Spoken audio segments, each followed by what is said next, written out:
Bonjour ou bonsoir à tous, vous qui regardez les vidéos que ce le jour ou la nuit, c'est DVD Pro Catch. Oui, j'ai enfin sorti une vidéo, oui, donc pour ça, j'espère que vous regardez bien.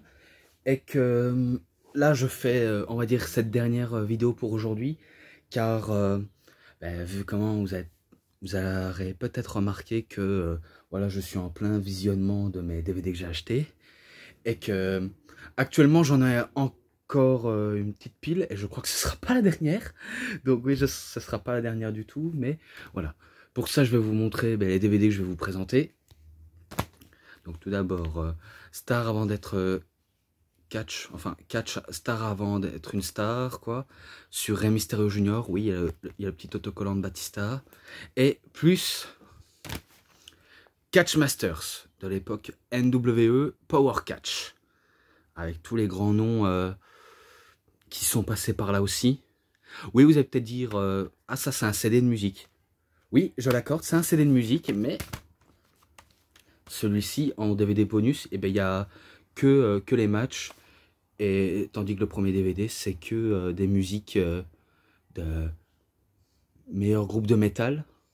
Voilà. Ça, on va revenir après. Tout d'abord, je vais me concentrer sur le DVD de Rey Mysterio. Qui n'a pas beaucoup de matchs, malheureusement. Il n'y a pas beaucoup de matchs, mais on va citer ça. Donc, je crois que je me rappelle que le premier match... Attendez, le premier match, c'était Rey Mysterio Junior avec Octagon contre Pentagon. Et je crois que Pentagon, c'est le père de Pentagon Junior et de Rey Fenix, je crois. Et que le père de Pentagon Junior faisait équipe avec Halloween Damien. Halloween Damien, ouais. Peut-être que c'est ça. Ou Damien, quelque chose comme ça. Je ne sais plus comment il s'appelle, mais je sais bien que il avait un type à côté de lui qui faisait pas mal de tricheries avec leur manageuse. Donc je me rappelais que le match 2 contre 2 au meilleur des trois manches, et qu'ils se sont, on va dire, battus comme des chiffonniers. Hein. Qu'est-ce que vous voulez que je dise? Ils se sont battus comme des chiffonniers, notamment avec des bons spots à la lucha. Donc on peut dire lucha libre styles. Et que celui-ci, quand je l'ai visionné hier soir, il était en anglais, alors qu'il avait possiblement en version française, mais un peu comme l'autre de DVD NWE, il n'existe pas de version française. Mais bizarrement, il n'y a que le DVD des Hardy Boys, comme ça, en MK Big Vision, qui est en français. Mais sinon, les DVD comme ça, malheureusement, je ne vous les recommanderais pas. Pour cause, parce que c'est un petit peu qualité en dessous, malheureusement. Et que si je me rappelle bien, à un moment donné, c'est les Faces qui remportent la première manche. Après, ce sont les Heels, mais sauf que les Faces, ils sont pas contents, ils prennent des chaises pour un peu les titiller, les enquiquiner un petit peu, pour leur dire qu'il reste plus qu'une manche, et si vous voulez vous battre comme des hommes, battez-vous comme des hommes, et pas comme des femmes. Donc c'est ce qu'ils vont faire. Ça va encore enchaîner HubSpot et d'autres spots, que des spots. Il n'y a que des spots de dingue. Et que si je me rappelle bien, à la fin, c'est les Faces qui remportent le match. Donc Rey Mysterio Junior et Octagon. Donc voilà. Pour ce match-là, c'est du match lucha, je lui mets 3,40 malgré tout. Et après, Rey Mysterio Junior contre Juventud Guerrera. Oui, et après il y a deux matchs avec Juventud. Et après ça, il y aura le match à 3, je crois. La Parka et Psychosis contre Rey Mysterio Junior. Ouais, possible. Possible. Mais on va visualiser ça ensemble. Tout d'abord, ça se passe extérieur. Faut dire, les événements comme ça se passe au Mexique. Donc, je crois que c'est à la AAA. Donc, ce sont pas des shows annuels qu'on connaît très très bien. Je pense pas que la AAA ont des pay-per-view, mais tout ce que je sais, c'est que ils ont quelques bons gros événements, mais à l'époque, ils n'ont pas de très gros événements. C'est plus des matchs et une affiche à part entière, quoi. Si vous voyez ce que je veux dire. Donc, entre Mysterio et Juventud Guerrera, ben, de bons spot fest. Faut dire, ils se connaissent vraiment, vraiment pas mal. Car ils se sont pas mal affrontés, que ce soit au Mexique, justement, qui sont en train de s'affronter, au Japon, à la ECW, à la WCW, peut-être un petit affrontement à la WWE. J'en suis pas si convaincu ou sûr, mais tout ce que je sais, c'est qu'ils sont pas mal affrontés. Et que le premier match qu'ils ont fait, alors que ça a un peu duré très très longtemps, ça a eu lieu un match nul. Ça a eu un match nul car le temps limite était passé.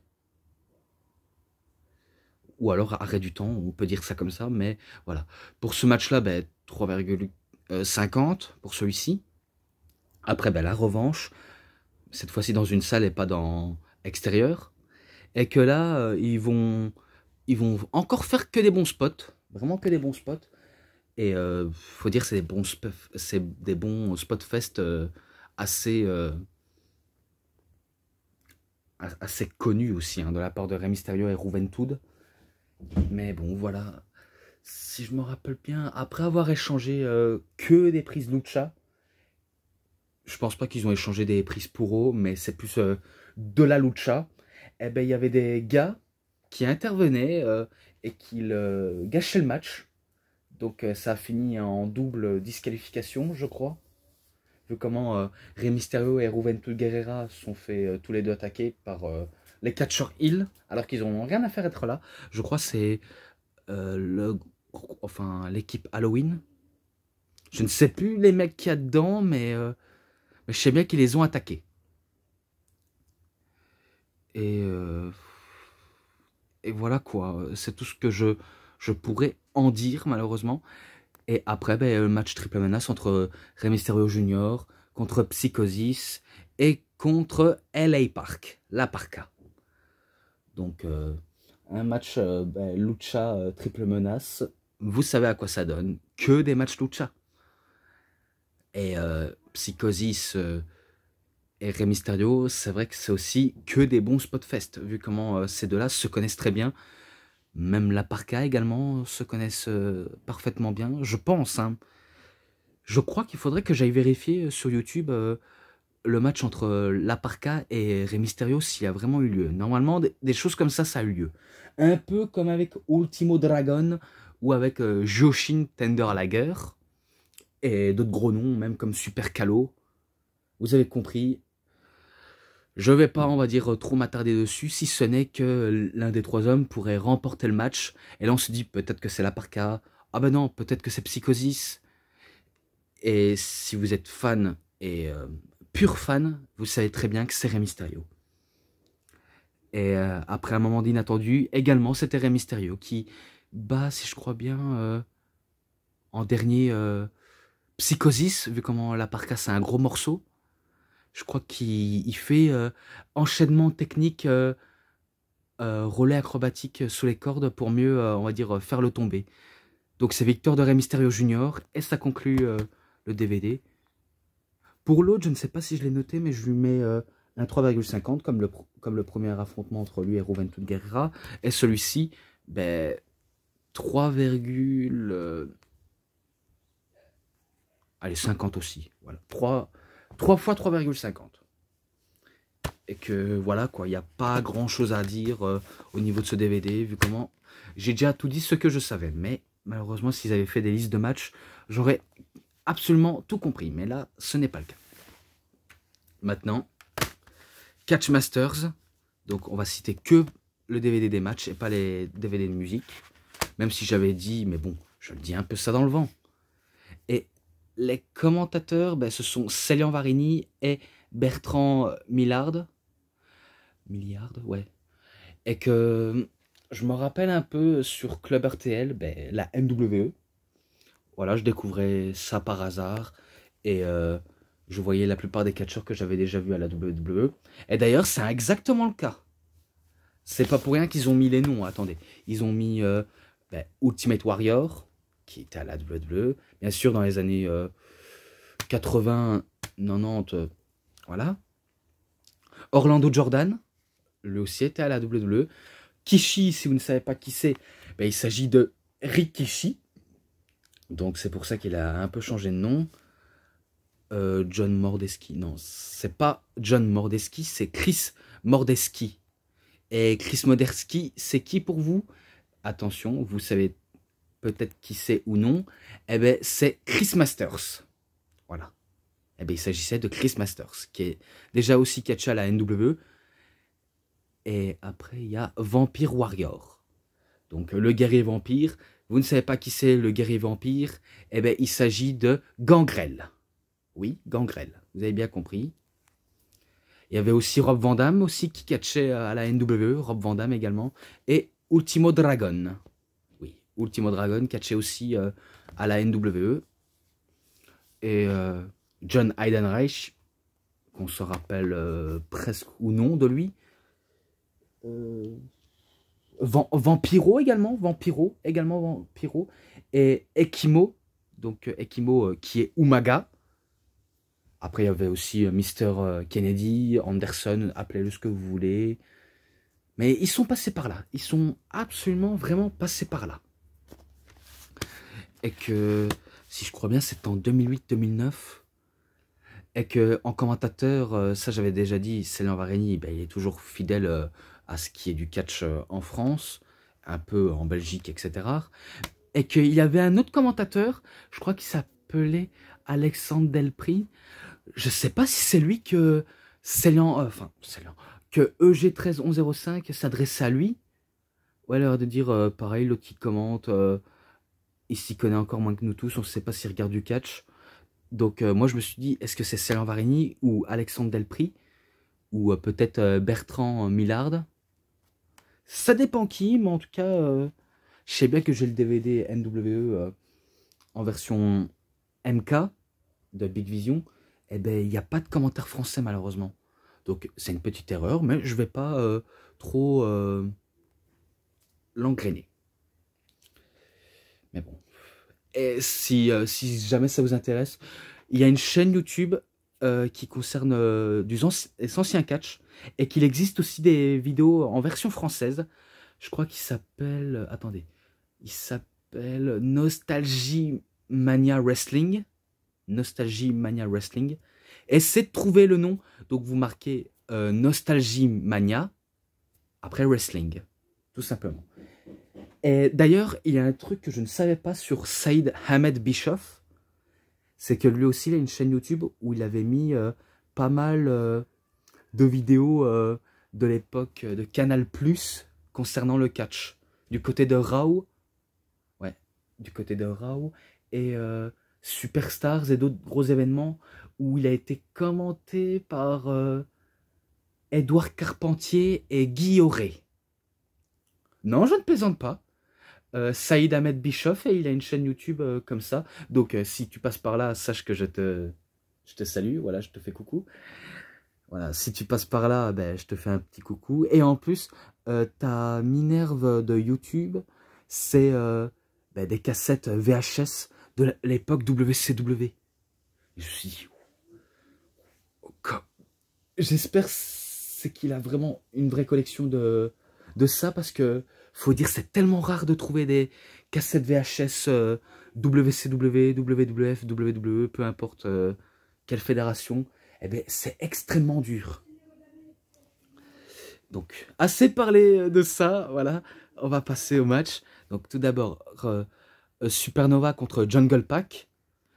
Même Pac est passé du côté de la NWE. Donc si vous ne savez pas qui c'est Pac, ben, vous savez qu'il catch à la AEW, où il se fait appeler The Bastard Pac, donc le bâtard Pac, qui était champion atlantique. Maintenant, il est plus champion mid-atlantique à la AEW. Maintenant, il est champion trio avec Pentagon et Rey Fénix. Voilà. Donc Jungle Pack était passé par là et que vous connaissez aussi sous le nom de Adrian Neville du côté de la NXT à la WWE ou tout simplement Neville. Et bien là, il affronte Supernova et Supernova, il est accompagné par Mini Dragon. Donc, version miniature de Ultimo Dragon. Et je crois que je m'étais trompé dans Rising Fall of ECW. J'avais dit dans la plupart des membres NWO, il y en a un qui s'appelle Supernova. En fait, je me suis trompé, c'est pas Supernova, c'est Hollywood Nova. Donc, Hollywood Nova. Donc, je m'étais un peu trompé, je tenais à m'excuser une nouvelle fois. Je ne cesserai jamais de m'excuser. Que voulez-vous, je suis quelqu'un de très poli, je m'excuse tout le temps, j'ai du respect pour la plupart d'entre vous. Et que là, le match entre Jungle Pack et Supernova, c'était pas mal, il était... allez, c'est du bon match Hackfly, on peut dire match de voltigeur, vu comment les deux sautent dans tous les sens et nous font que des spots de dingue. Et si vous savez, Jungle Pack, il avait un look quasi similaire à Tarzan. Il a un look quasi similaire à Tarzan. Et que je crois que c'est un mix entre Tarzan et Cheetah. Peut-être. Mais bon, il avait un look de garçon roi de la jungle. Et que si je me rappelle, ils se sont battus à l'extérieur et que l'arbitre a compté jusqu'à 10. Mais trop tard pour Supernova et Jungle Pack, qui sont venus en retard sur le ring. Donc pour l'instant, il y a eu un double décompte. Mais ça va pas terminé car ils vont reprendre, ils vont à nouveau se battre. Et que là, on se dit peut-être que voilà, Jungle Pack pourrait remporter le match. Il pourrait peut-être potentiellement... Mais malheureusement, c'est Supernova qui prend l'avantage. Et si je crois, il fait un 619 à la manière de Rey Mysterio. Et il fait un springboard crossbody pour la victoire. Donc il bat Jungle Pack. Et à la fin, les deux, ils se serrent la main. Et voilà. Un peu complexe, mais voilà. Mais c'est tout ce que je peux en dire. Si ce n'est que le match, je lui mets un 3,5. Je lui mets un 3,5. Il était pas mal. Il y avait pas mal de scènements entre Ultimate Warrior et Orlando Jordan. Ouais, vraiment pas mal de scènements. Par exemple, on voit Orlando Jordan s'entraîner comme un dingue pour son match face à Ultimate Warrior, tandis que Ultimate Warrior, lui, est en train de se préparer, il est en train de se motiver. Certes, il avait plus ses longs cheveux, mais il a encore les maquillages qui va avec, et la puissance du Warrior. De toute façon, c'est sa seule et unique puissance. Et qu'il fait une promo où il ne veut pas entendre les paroles des journalistes. C'est du Warrior dans le texte, également.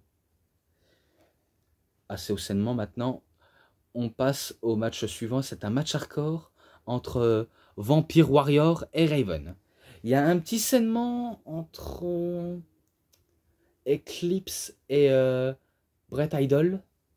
Qu'ils ont bu, je crois, une potion démoniaque qui les permet d'être manipulés par le mal. Et que on ne sait pas pourquoi ils agissent comme ça par leur volonté. On peut dire que c'est le diable qui les a guidés vers le côté obscur. Et ce qui m'a étonné, c'est que même Corey Graves est même passé du côté de la NWE. Oui, Corey Graves est déjà passé par là. Je ne plaisante pas, il est déjà aussi passé par là. La plupart des catcheurs WWE sont passés par là. Si je crois bien, il y avait aussi Test. Il y avait Test, les Nasty Boys. Il y a qui encore qui est passé par là? Loki, je crois. Je crois que Loki... Il y a qui est passé par là encore? Test. Test est déjà aussi passé par là. Et d'autres, d'autres noms. Que j'en sais presque peu, malheureusement. Mais bon, vous avez compris. Donc là, entre Vampire Warrior, Gangrel et Raven, ça peut, on va dire, donner du catch hardcore. Et il y a une stipulation, c'est de passer à travers une table enflammée. Donc on connaît passer à travers une table, mais cette fois-ci, il faut mettre le feu. Je me rappelle que Raven voulait faire passer Vampire Warrior à travers la table, mais il se fait sauver par Bret Idol et Eclipse en éteignant le feu de la table. Et du coup, ben, Vampire Warrior, il passe à travers la table, mais il n'est pas enflammé, donc Raven n'a pas remporté le match. Donc c'est là où il allume Eclipse et Bret Idol, mais sauf que Bret Idol et Eclipse ne se laissent pas faire, ils sont en train de le démolir, ils sont en train de le passer à tabac, voilà. Donc ils sont en train de passer à tabac jusqu'à ce que Vampire Warrior, il place une nouvelle table, il met de l'essence, il met le feu, et du coup, après qu'ils ont l'allumé, enfin qu'ils l'ont allumé, eh ben, Vampire Warrior, il fait un spire sur la table enflammée, et du coup, ben, c'est victoire de Vampire Warrior. Ce match-là, très hardcore, je mets 3,40. Match point moyen cette fois-ci.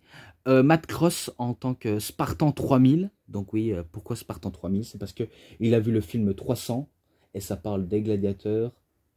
Ouais, ça parle des gladiateurs. Le film justement des gladiateurs contre Juventud Guerrera. Donc oui, Juventud Guerrera est passé par là. Et par contre, il sait très bien communier avec le public espagnol. Vu comment son côté hispanique... ça, on va dire, ça le permet d'avoir l'avantage d'être le pur babyface malgré qu'il est un petit peu arrogant. Parce qu'il faut dire, Juventud Guerrera, il est un petit peu arrogant, un peu aussi abus de lui-même. Il a aussi des problèmes d'ego. Il a un petit problème d'ego et qu'il arrive en rappant en espagnol. Eh oui, le rap en espagnol. Si seulement il aurait peut-être pas fait ça, mais... Comme dit très bien Céline Varini, il est très bon en tant que catcheur, mais pas en tant que rappeur. Bon après, l'important c'est essayer. Et faire un petit freestyle pour faire chauffer la foule, ça peut être une source de motivation. Donc entre les deux, eh ben, ils nous font du bon match de Cruiserweight. Et que c'était justement pour le titre Cruiserweight de la NWE. Et que si je pense très bien... Spartan 3000 était prêt pour remporter la victoire et que Juventud, ben, comme un lion, ben, il se défend et il se débat vraiment très bien. Donc il ne va pas se laisser ben, longtemps handicapé à ce point-là dans le match. Donc il ne sera pas si à point. Donc pour lui, ce ne sera pas un handicap vu comment... ben, malgré la puissance farouche de Spartan 3000, ça va pas, on va dire, tenir ses fruits, vu comment Juventud, il fait son Ruby Driver. Enfin, son Ruby Driver. Ouais, j'avais un petit peu de mal à sortir celui-là. Pour la victoire. Et du coup, c'est victoire de Juventud Guerrera. Ce match-là, ben, aussi 3,40. J'ai bien apprécié. Ultimo Dragon contre Dark Dragon. Donc, le Dark Dragon... c'est une version, on va dire, sombre de Ultimo Dragon. Et que après, à la fin, ben, la situation est tellement particulière, car c'est un match Mascara contre Mascara.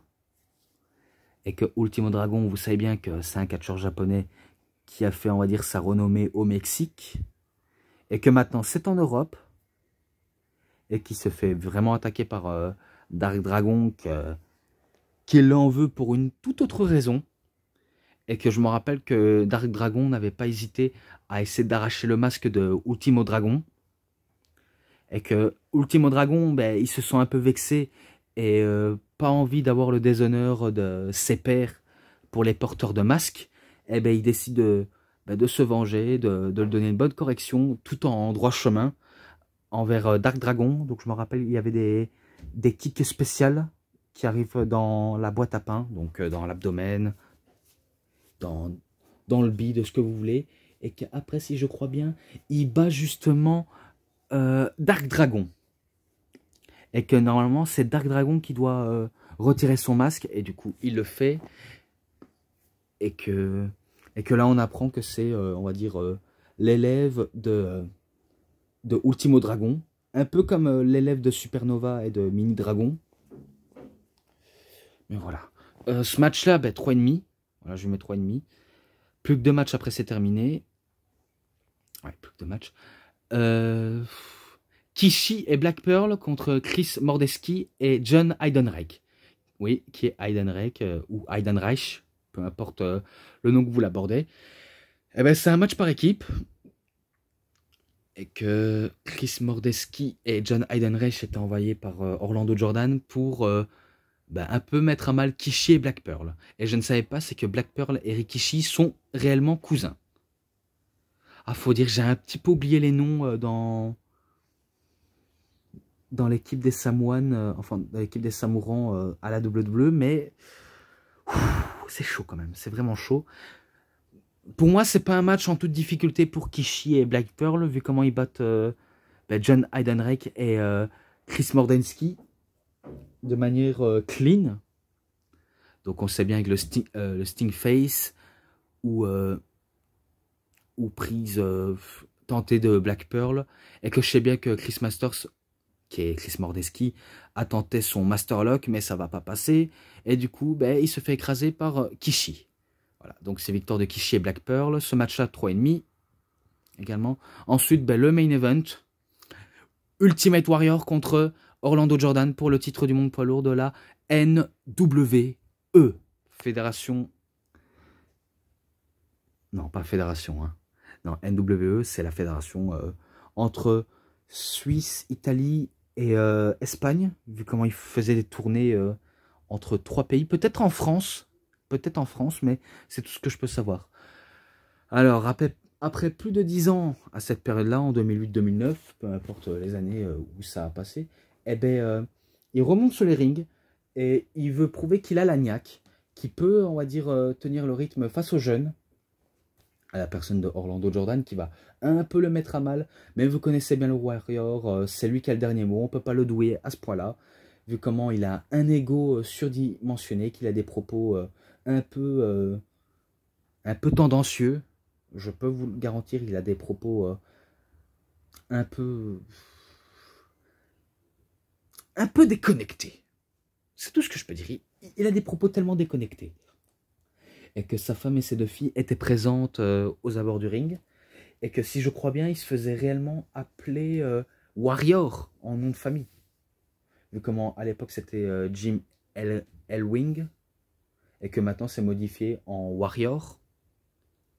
Donc maintenant, il se fait appeler officiellement Warrior.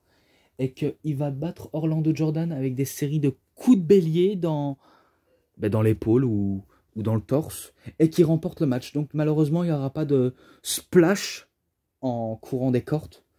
Mais il remporte le titre mondial. Mais après, il prend le micro en disant qu'il ne va pas prendre le titre NWE pour partir aux États-Unis. Car il va la mettre vacante. Et que c'était mieux ainsi. C'est un peu décevant. Hein. Alors, pourquoi avoir gagné le titre si tu le mets vacant? Pour moi, ça n'a vraiment aucun sens. Ça n'a vraiment aucun sens. Peut-être que tu aurais pu faire gagner Orlando Jordan. De toute façon, c'est les jeunes qui doivent remporter, pas les vétérans qui font un peu n'importe quoi. Parce qu'il faut dire, Warrior n'a pas, on va dire, le sens des affaires. Et que souvent, Ultimate Warrior, il est critiqué par ses collègues. C'est tout ce que je peux dire. C'est tout ce que je peux dire, mais c'est un petit peu une déception. J'aurais préféré que ce soit Orlando Jordan qui bat Ultimate Warrior. Mais voilà, c'est le Warrior, quoi. On peut quasiment pas lui faire entendre raison. Et pour achever le programme, je lui mets 3,5 également. Il était un peu moyen au niveau qualité de match, mais voilà, je mets 3,5. Et ça s'arrête là-dessus. Donc c'était tout pour Catch Masters et les DVD, enfin le DVD sur Rey Mysterio, Catch avant d'être star. Pour ce qui est les matchs, ouais, parce qu'il y a des matchs, avec l'ensemble, je mets 3,60. Et vous avez peut-être remarqué que j'avais modifié le chiffre de SummerSlam 2011 parce qu'en fait j'avais dit 3,40 alors que je l'ai mis un 4 aidé. Mais il faut le voir en description, il faut vraiment le voir en description, mais cela je ne change pas. Et avant qu'on se quitte, je vais vous montrer les DVD que j'ai reçus et que je vais pas m'attarder à regarder. Donc si jamais je ne sors pas de vidéo, vous avez au moins compris. Donc je vais vous montrer ça. DVD de la Ring of Honor et Clash of the Champions à la WCW. On va commencer par WWE et cela après parce que voilà. Voilà, Clash of the Champions, enfin le best-of entre Sting et Ric Flair à l'époque de Silver Vision. Vraiment pas mal, à mon avis ça doit être très intéressant à regarder. Mais moi je vais peut-être me concentrer sur les DVD de Ring of Honor. Tout d'abord, oh là là avec la lumière. Daniel Bryan, Bryan Danielson, The American Dragon en 2 DVD. J'ai pas encore vu mais apparemment il a l'air très très bon. Donc à voir franchement. The Summer of Punk de CM Punk. Donc celui-là aussi il doit être pas mal le DVD. Faut dire j'ai jamais eu les DVD comme ça de Ring of Honor Wrestling, mais ça peut être intéressant. Samoa Joe versus CM Punk, donc la collection édition de leur affrontement. Donc vraiment pas mal, j'ai pas encore vu. Mais apparemment ils sont magnifiques. En tout cas, à vue d'œil, ils sont magnifiques. Et que malheureusement, ils sont en anglais. Ah ouais, je ferai des déceptions. Excusez-moi. Et le dernier pour la fin. Japanese Finest. Donc avec des matchs avec les catcheurs japonais. Et dans le catcheur japonais, ben, on voit le Great Muta, Keiji Muto, Kenta Kobashi, Joshin Tenderlager et Mitsuharu Misawa. Donc... oh là là, il part en boule maintenant. Donc c'est les DVD les plus rares de catch à trouver que j'ai réussi à les avoir. Et que voilà, je remercie infiniment les vendeurs d'avoir, on va dire, su valider mes commandes à chaque fois que je commande. J'ai pas les mots pour décrire, mais vous avez compris. Donc voilà, cette review est terminée. J'espère que ça vous aura vraiment bien plu, surtout pour les DVD que j'ai montrés. Et si cette vidéo et review vous a vraiment bien plu, vous savez ce qu'il vous reste à faire. Likez la vidéo, commentez, partagez, abonnez-vous à ma chaîne, cliquez sur la petite cloche pour avoir plus de notifications des prochaines vidéos. Et moi je vous dis bonne journée, bonne soirée à tous. Je déconnecté, mais vous avez compris le message et la chanson. Donc je vous dis bonne journée, bonne soirée à tous. Au revoir tout le monde pour une prochaine vidéo. A plus à tous les fans du catch du monde entier.